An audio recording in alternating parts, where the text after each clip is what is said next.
Hey, did y'all see Clickbait? The Netflix limited thriller series? Although it wasn't my favorite, I definitely binged it and I found some love in their intro title screen. So let me show you how to make it. Welcome to Alexandria's Opus, a place where I create and share the things that I find interesting.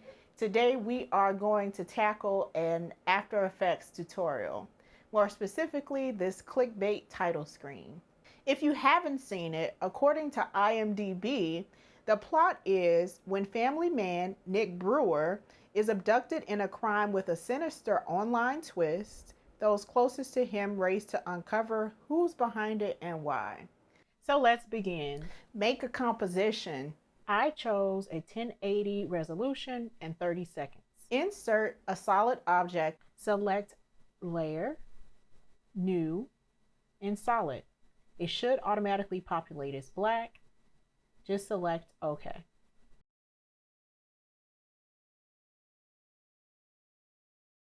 Now it's time to create the squares.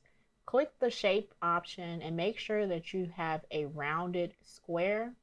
Ensure that your fill color is white and click and draw your squares. Hold down Shift to make sure that they are equal and actually a square and not a rectangle. Duplicate your square at least 4 times. And when you're done, you're going to want to align them so that they are equally distanced apart.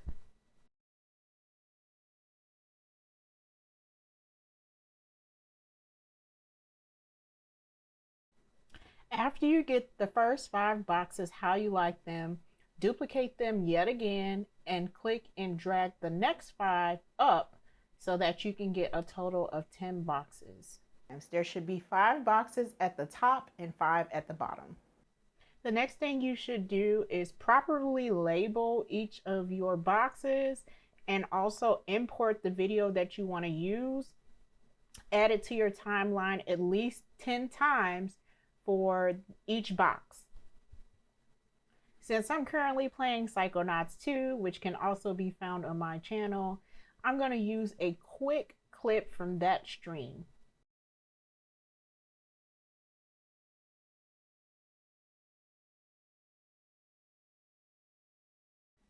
So I skipped a bit ahead here just to make sure I could do it. But what you're going to want to do is start out with one of your boxes. You're going to click the drop down and add a mask. After you make the mask, click your video that you want to mask it to, and where it says track matte, you're going to add an alpha track matte like you just saw me do. Make sure that the video is not hidden like mine was, so click the little eye tool, and then you're going to just drag your timeline to the beginning and also drag or reposition the video to the place in which you want it to play from in that particular box.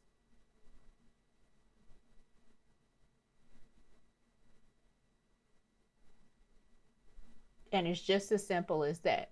So again, you're going to work with your square, you're going to add a mask, and then you're going to alpha matte the video to that. One tip I do want to say is make sure that your video is underneath the square that you wanted to show through.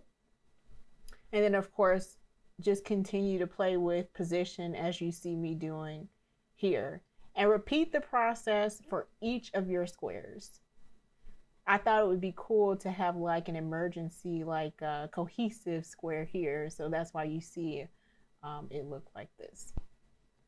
So after you do all 10 boxes, you should be able to kind of get a glimpse of what your video is going to look like. And mine looks like this.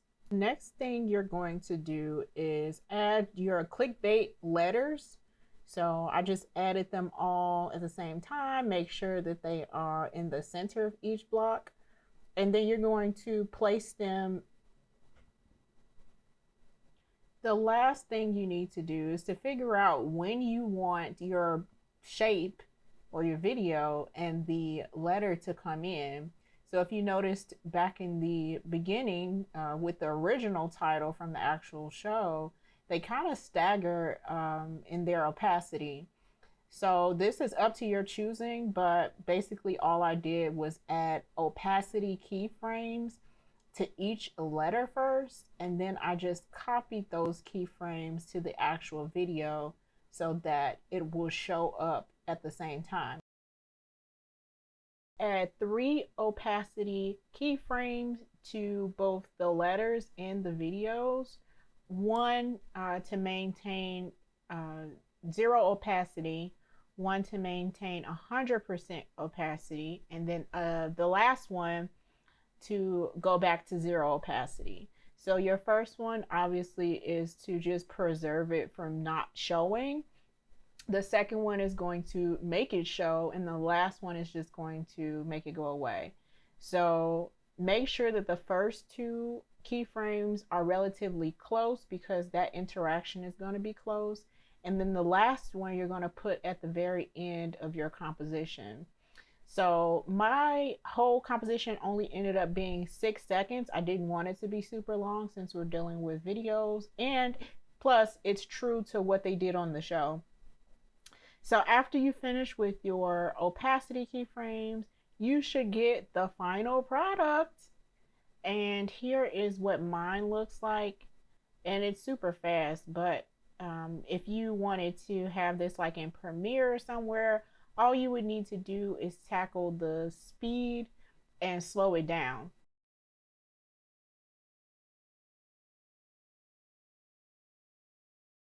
And that's it.